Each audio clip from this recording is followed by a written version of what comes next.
दोस्तों नमस्कार, हिंदी कुंज में आप सभी लोगों का स्वागत है। आज हम लोग बात करने चल रहे हैं साराकाश उपन्यास। एक यथार्थवादी उपन्यास है। राजेंद्र यादव जी द्वारा लिखित उपन्यास साराकाश उपन्यास में समाज की सच्चाई जो यथार्थ है उसका वर्णन किया गया है। तो यदि इस तरह के प्रश्न आपके परीक्षा में आते हैं तो इनके उत्तर किस प्रकार लिख पाएंगे, आप यहाँ पे नमूने के तौर पर बात की जा रही है। यदि आप हिंदी कुंज चैनल में पहली बार आ रहे हैं तो यूट्यूब पर हिंदी कुंज चैनल को सब्सक्राइब कर लें ताकि आपको हिंदी भाषा और साहित्य की उपयोगी जानकारी प्राप्त होती रहे। तो शुरुआत करते हैं। आप लिखिएगा सुप्रसिद्ध उपन्यासकार या कथाकार राजेंद्र यादव जी द्वारा लिखित उपन्यास साराकाश एक यथार्थवादी उपन्यास है। प्रस्तुत उपन्यास में उपन्यास के प्रमुख पात्र समर और प्रभा के माध्यम से समकालीन समस्याओं की ओर संकेत किया गया है। साराकाश उपन्यास में मध्यम वर्गीय संयुक्त परिवार की आपसी तनाव, घुटन, टूटन, यातना और यंत्रणा से उत्पन्न विकृतियों को उजागर किया गया है। उपन्यास में नायक समर को केंद्र में रखकर संयुक्त परिवार की प्राचीन पुरातन पंथी मान्यताओं, व्यवस्थाओं तथा जड़ संस्कारों के प्रति आधुनिक मान्यताओं एवं जीवन दृष्टि को स्वीकार न करने के संघर्ष का चित्रण हुआ है। उपन्यासकार ने सरल पात्रों के द्वारा समाज में फैली बुराइयों जैसे गरीब परिवार की मुश्किलें, दहेज न मिलने के कटु अनुभव, बेरोजगारी और से उत्पन्न पारिवारिक समस्याएं, कम उम्र में बेटियों का विवाह करने पर उनके कष्ट, सच्चे मित्र के गुण और परिवार में निरंतर चलते विवाद मानसिक अशांति उत्पन्न करते हैं। साथ ही उपन्यासकार ने थोथी मान्यताओं और मर्यादाओं पर प्रश्न चिन्ह लगाया है। प्रस्तुत उपन्यास में समकालीन बोध के धरातल पर समय की पीड़ा के रेखांकन का प्रयास निश्चित ही सराहनीय है। संयुक्त परिवार की सार्थकता समाप्त होने के बावजूद भी हम उनके मोह से मुक्त नहीं हो पा रहे हैं।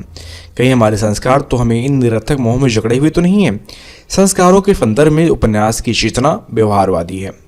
समर की कहानी के जिन अंशों को उपन्यास में जगह मिली है वे मध्यम वर्गीय दीनहीन जीवन यापन से जुड़े हुए हैं। अभाव और निर्धनता इस जीवन को लगातार खोखला बना रहे हैं। घर परिवार की नींव को यही आर्थिक दबाव अस्थिर करते रहने में सक्रिय रहा है। व्यक्ति की महत्वाकांक्षा और संयुक्त परिवार की इस व्यवस्था के स्वर आपस में टकराते रहे हैं। इस व्यवस्था को 19वीं शताब्दी के आरंभ से ही चुनौतियों का सामना करना पड़ रहा है। यह कहना अनुचित नहीं होगा कि आज देसी और सभी विदेशी समाजशास्त्रियों ने संयुक्त परिवार की उपयोगिता पर प्रश्न लगा दिया है। प्रस्तुत उपन्यास साराकाश की प्रस्तुति 2 खंडों में हुई है, जैसे कि 2 भागों में है, पूर्वार्ध और उत्तरार्ध। पूर्वार्ध में सांझ है जिसे बिना उत्तर वाली 10 दिशाएं घोषित किया है उपन्यासकार ने। उत्तरार्ध सुबह है जिसे प्रश्न पीड़ित 10 दिशाओं की रूप में संकेतित किया गया है। पहले खंड में समर और प्रभा की विंशवादी अबोलेपन स्थिति का अंकन बहुत ही विस्तार से हुआ है। दूसरे खंड के आरंभ होने से पहले ही दोनों करीब आ जाते हैं और दूसरा खंड इस नीति से उबरने के संघर्ष का चित्रण प्रतीत होता है। उपन्यास के नायक समर के संबंध में दिए गए चित्रण का प्रथम सोपान त्राफद है। इसमें परंपरा का मोह और उनसे मुक्त होने का संघर्ष और संयुक्त परिवार का उत्पीड़न है। व्यर्थ प्रथाओं के नाम पर घूंघट, दहेज, टोने टोटके का आधारहीन मोह, जड़ संस्कारों और सड़ी गली मान्यताओं से छूटने की घबराहट और छटपटाहट है। और परिवार की छोटी बहू प्रभा को इस प्रकार की परिपाटी में बांधना उसे व्यक्तित्व के विकास को कुंठित करना है। प्रभा एक शिक्षित, सभ्य और सुशील स्त्री है। उस पर पर्दे की प्रथा को लादना अर्थहीन है। ईर्ष्यावश उसे नीचा दिखाने का भाभी का षड्यंत्र निंदा के योग्य है। परिणामतः संयुक्त परिवार इसी तरह के षड्यंत्रों के कारण बदनाम होते जा रहे हैं। उपन्यासकार का मानना है कि जब तक युवक पूर्ण शिक्षित होकर रोजगार प्राप्त न कर ले तब तक उसे गृहस्थ नहीं बनाना चाहिए। ये एक तरह का घोर अपराध है। यदि समर समर्थ और कमाऊपति होता तो उसकी समस्त असमर्थताएं और व्यवस्थाएं कोसों दूर रहती।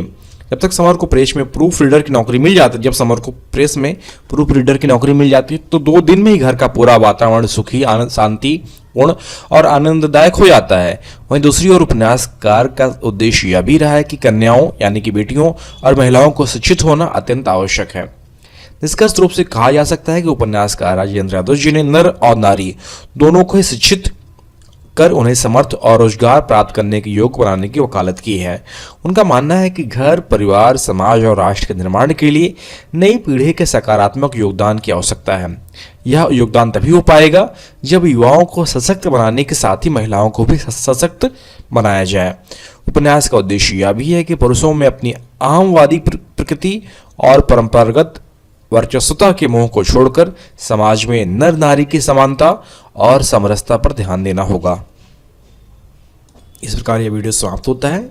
यदि आपको सारा आकाश उपन्यास एक यथार्थवादी उपन्यास है, इसमें समाज के यथार्थ का वर्णन किया गया है, जो आजकल समाज है उसी प्रकार का यथार्थ चित्रण किया गया है, तो यदि आपको लेख लिखित रूप में चाहिए तो नीचे डिस्क्रिप्शन बॉक्स में लिंक दिया गया है, जहां पर जाकर आप सारा आकाश उपन्यास एक यथार्थवादी उपन्यास का लेख लिखित रूप में प्राप्त कर सकते हैं। यदि आपको अपने विषय व अध्ययन से संबंधित और अधिक नोट्स चाहिए तो आप hindicoach.com को विजिट करें, वहाँ आपके लिए उपयोगी अध्ययन सामग्री उपलब्ध कराई गई है।